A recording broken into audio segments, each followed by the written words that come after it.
Go, get in there! The truth is, we should not have been in Snatch in 2006. The front vehicle, we'd been slammed, we'd been hit properly. So my right leg had gone. I died on the ground. The generals of that time have a lot to answer for. I had to go to the minister and explain why this had happened. In 2003, the United States and Britain invaded Iraq. After a rapid conventional victory, its forces faced an insurgency in the years that followed. It wasn't the campaign we thought it would be. Hardly a day went by and I wouldn't get a phone call to say, CGS, I think you should know, last night we lost another couple of soldiers. A classic military phrase took on a life or death significance: adapt and overcome. I know, I served there in 2007 at the height of counter-insurgency operations. We really struggled with the scale of the responsibilities that came with occupation. But how did the army overcome the threats posed by this insurgency? How did it survive? I want to talk to fellow Iraq veterans to find out how it was done. The real life-saving started when we got the really heavily armoured Mastiffs and Ridgebacks. This is a bleed that, if left untreated, will lead to the casualty's death. The difference that this has made on the battlefield has been transformational. But did the British Army become too focused in tackling this insurgency? Could it again take on an enemy in conventional war?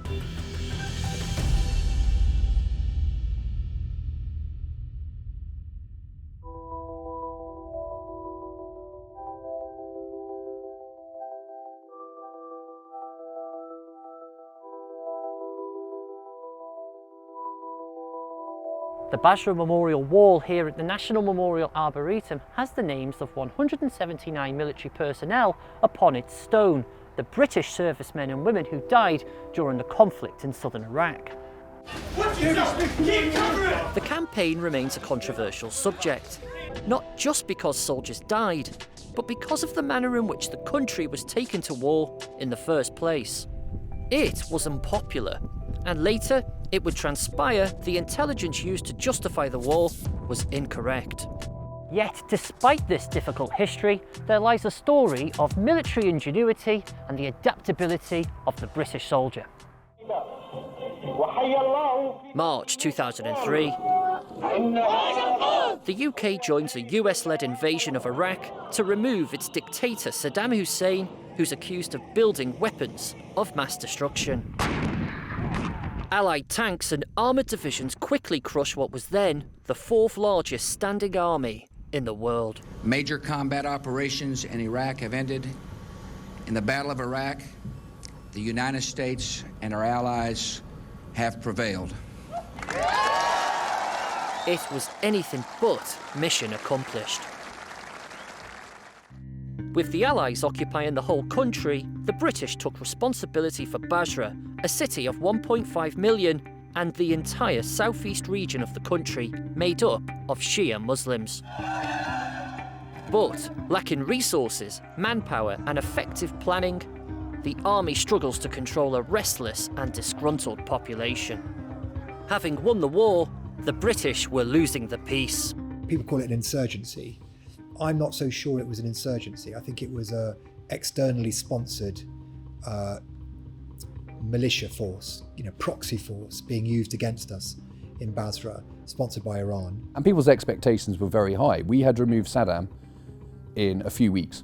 And so for everyone in the region, I think there are very high expectations that militarily we could do anything, and also we could do anything in terms of rebuilding.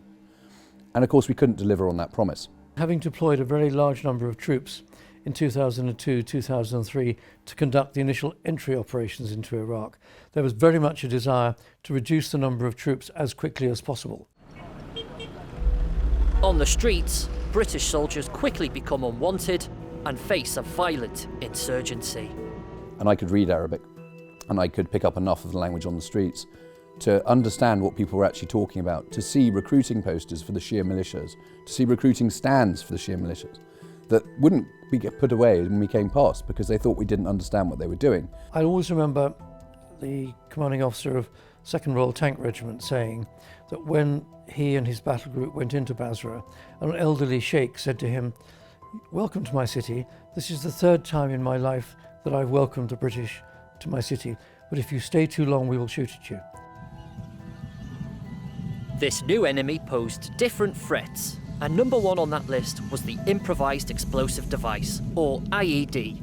I think all soldiers that served, particularly latterly in Iraq and certainly in Afghanistan, would regard the major threat to them was from IEDs. One of the best ways to stop a battle group attack on Salisbury Plain was to tell people there was an IED on the bridge. And the entire thing would screech to a halt. Everyone would be getting out almost and doing fingertip searches. And I think that just shows how much it slows down military operations. There's a few things you need to know about IEDs. In Iraq, enemy insurgents developed their IED know-how into designing bombs with explosively formed projectiles, known as EFPs, which were molten copper slugs shaped to penetrate the inside of patrol vehicles, all too often with fatal consequences.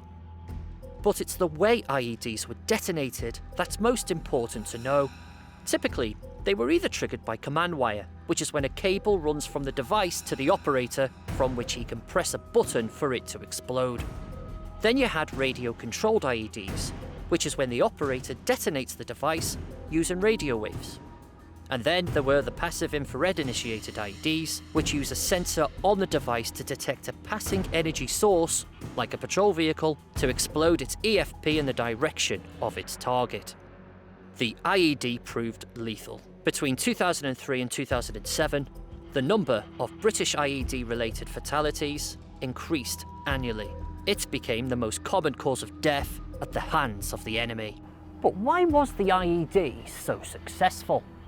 The answer largely lies in the types of vehicles used by the British Army.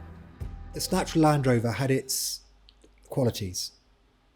In the narrow streets of Basra, the Snatch Land Rover could get into places where armoured vehicles couldn't get. Snatch was an up-armoured version of the standard Army Land Rover and was originally used by the Army in Northern Ireland to snatch paramilitary suspects off the streets. And an up-armoured Snatch vehicle was a useful patrol vehicle in the relatively benign, in retrospect, circumstances of Belfast and Londonderry. But in what became an increasingly hostile environment in Basra, those vehicles became increasingly vulnerable. Snatch simply couldn't provide enough protection. We'd been slammed, we'd been hit properly. So my right leg had gone. I died on the ground, and then died in the helicopter, and then died again in surgery, so cardiac arrest stopped. Chris Herbert, who was serving with the 1st Battalion, the Yorkshire Regiment, survived an IED attack in 2007. He was travelling in a Snatch. What actually happened was a daisy chain IED hit from the right-hand side of all 3 vehicles. So we were in 3 Landies, 3 Snatch. Driver was hit quite hard. And we rolled as well. We went up on 2 wheels, so we were rolling down the side. And the driver, I will never understand how, but got that vehicle back on 4 wheels. Before he died? Before he passed away, yeah. And the interesting thing about that is, anybody who's been in a Snatch is they are very top-heavy. They roll. We are trained how to deal with the roll. I fundamentally believe that he knew that and kept that vehicle down. Chris's driver, Private Luke Simpson, died when the IED struck his patrol that day. Hardly a day went by when I wouldn't get a phone call to say, CGS, I think you should know, last night we lost another couple of soldiers, or there was a big explosion and we got several injured. It happened on virtually a daily basis. I stayed in a Snatch until the last Snatch was gone, because I felt it was important as a commanding officer to be in the least protected of the vehicles if I was expecting soldiers to go out in those vehicles. To protect its soldiers, the British needed an effective response to IEDs, and so it turned to technology devised much earlier in Northern Ireland to help its soldiers survive. You've got a big technological arms race going on, as I said, between the people trying to do us harm using a variety of methods and the devices and technology we can apply to try and mitigate the threat. Roadside bombs in Iraq increased in sophistication. In particular, radio-controlled and passive infrared-initiated IEDs merited a scientific response. It was called electronic countermeasures, or ECM for short. The passive infrared threat was one of the first big step changes, I think, in IED capability that we saw, and that's why it's something we still talk about and that resonates with us. This is where we started to see the technology really evolve and get clever fast. It worked by creating a bubble, an ECM bubble, around individuals, patrols, or vehicles which had the technology fitted. When switched on, its aerials and antennae radiated electronic signals that prevented IEDs from detonating by jamming radio frequencies. It also worked in other ways, which to this day remain classified. The ECM, that really had to evolve all the time, got to the point, of course, that it was being worn by people. Originally, it was big, bulky, almost in its own dedicated vehicle at one point. It then got to the point we could get it onto the vehicle, so everyone had it, and then we got it onto foot patrols. But ECM technology wasn't infallible. It couldn't stop certain types of IEDs from detonating. It meant soldiers were still being killed. It meant Snatch needed to be replaced. General Chris Wilson was Master General of the Ordnance in 2006 and the man responsible for finding a new vehicle. Well, I'll tell you what the pressure on me was, and that is that every time anybody was injured or very sadly killed in a Snatch vehicle, I had to go to the Minister and explain why this had happened. So there was a lot of pressure on me, let alone everybody else around me, to find another vehicle that we could use instead of Snatch. The real life-saving started when we got the really heavily armoured Mastiffs and Ridgebacks. In the case of Mastiff, it was the use of that vehicle by the US Marine Corps, and known as Cougar, that we alighted on that vehicle. And actually, there was an instance, I recall, where a Mastiff was hit in an IED explosion and survived, and was a very impressive demonstration to all of us of what could be achieved. For 10 years, I served in the Household Cavalry. It's a regiment perhaps best known for its role in big ceremonial occasions like the King's coronation. But it has a much larger operational side to the regiment too. And in 2007, that saw me and my mates deployed to Iraq. It was during this time this impressive new vehicle called Mastiff was rolled out across the British area of operations, the first of a new fleet of vehicles. This is NP Aerospace in Coventry, who won the contract to produce Mastiff in 2006. Sitting here now in one of these early variants of Mastiff, there's this incredible sense of protection.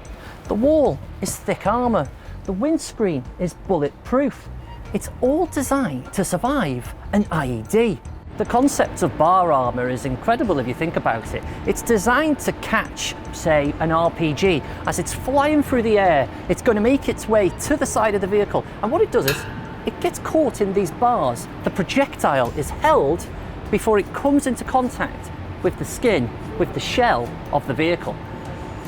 Its impact was immediate. British IED fatalities, which had increased year by year since 2003, fell dramatically. In fact, after August 2007, the British Army lost no further soldiers to IED attacks in Iraq. The British Army had adapted and overcome.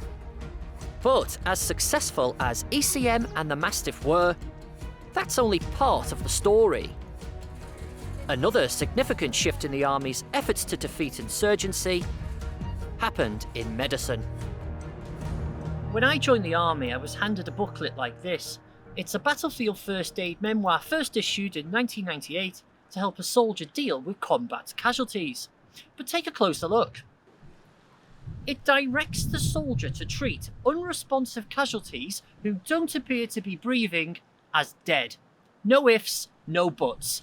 Help someone else or continue fighting. That all changed in Iraq.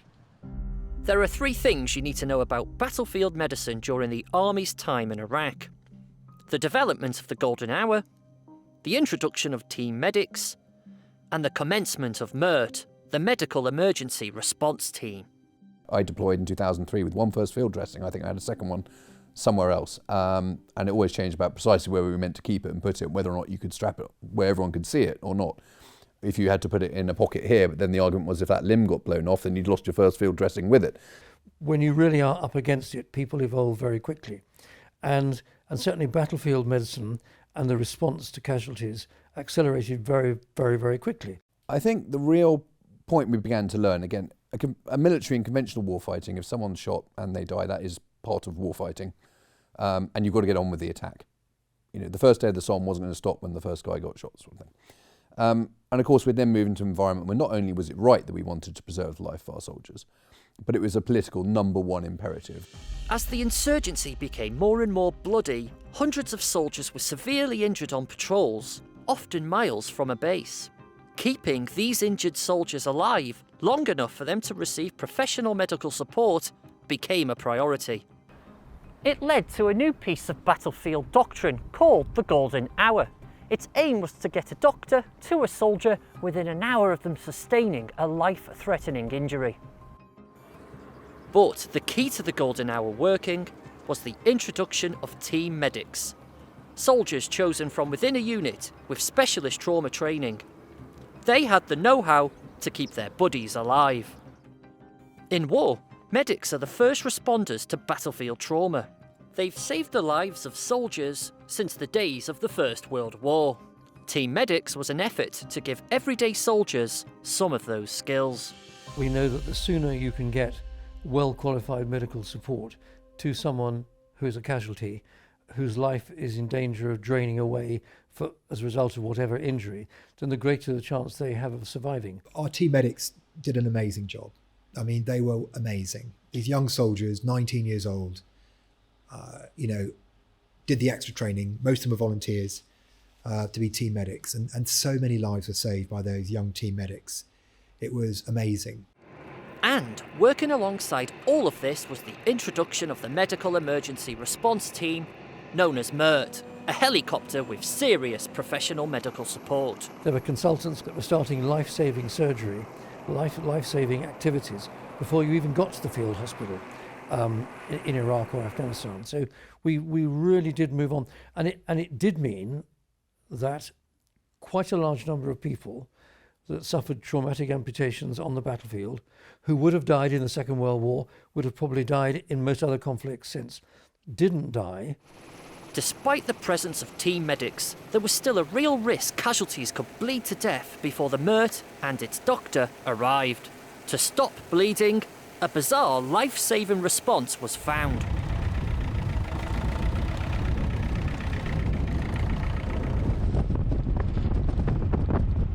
This is Southport in Merseyside.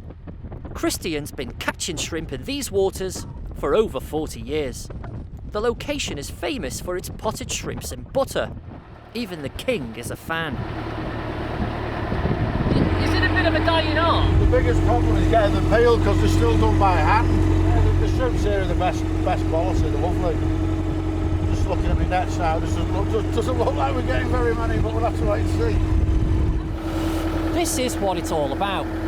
Inside these shrimps is a chemical, and that's played a vital role in saving the lives of British soldiers in Iraq. I've come to the lab to find out how the chemical, called chitin, is used to clot blood when a catastrophic injury occurs. So in this petri dish here we've got chitin, and this is derived from shellfish, and the shells of shellfish. And what we do is we take that and we convert it into chitosan. When it comes in contact with water, it gels, and that's what causes that pseudo clot, which seals the bleed site and gives it its good hemostatic properties. So this is Celox granules, and then this is just fluid. So it's basically mimicking blood. So if I mix that up, It's clotting together. it is, yes. So it's forming that pseudo clot, which seals the wound site. So that has now gelled. And that's what's going on when this comes into contact with an open injury, with a gunshot wound. Yes, yes. So basically it's sealing that site.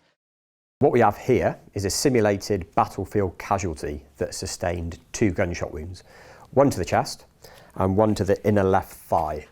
Now this has created what we refer to as a massive hemorrhage or a catastrophic hemorrhage. This is a bleed that, if left untreated, will lead to the casualty's death. So we need to somehow gain control of that. The way we're going to do that is by utilising the Celox Rapid Gauze, remove the Z-folded gauze, and we are going to identify the point of bleeding. I can feel where the source of bleeding is. I'm now going to start packing the wound with a finger over finger technique. This ensures that we've got constant downward pressure. So this is essential in order for the Celox gauze to activate and then create a robust, stable clot. And then any leftover gauze we can tear away, and we're going to apply downward pressure over the wound for 60 seconds or until bleeding has stopped. Sea creatures to clotting blood after an IED strike is perhaps the most remarkable and unexpected transformation that can be linked to the British Army in Iraq. And those clever shrimp bandages are still being used in conflicts today. So, we might say, great, the army adapted and overcame. So what? Well, actually, while the changes in technology, a new fleet of vehicles, and the advances in battlefield medicine enabled the British Army to survive, in the end, it wasn't enough to defeat the enemy outright. Iraq was a difficult campaign for the British Army. It wasn't the campaign we thought it would be.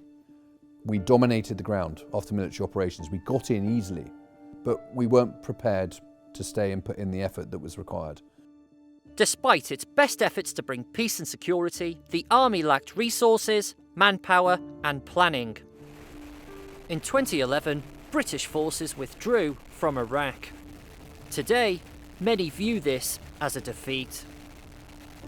There weren't enough of us. That was the problem. It's a question of ratios. And of course, that goes right back to the strategic design of the campaign and the failure of the generals of the army at the time to adequately resource the campaign and the politicians. So the idea that you could do Afghanistan at the same time as Iraq was a complete fantasy. And the generals of that time have a lot to answer for.